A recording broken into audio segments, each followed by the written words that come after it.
माणसाच्या रूपात जन्म घेतला आणि या दुष्टांचा नाश केला।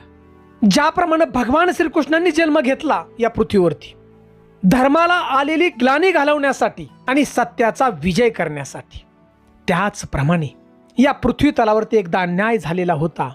एक वेळी हजारो वर्ष या मुस्लिमांनी या भारत देशावरती राज्य केलं, या भारत देशातील सोनं लुटण्याचं काम केलं, भारत देशाला लुटण्याचं काम केलं आणि या भारत देशामधील हिंदू धर्म संपवण्यासाठी इस्लाम धर्माची स्थापना या ठिकाणी केली। भारत देशामध्ये हाणून मारून अन्याय अत्याचार करून लाखो लोकांना मुस्लिम या ठिकाणी बनवण्यात आलं।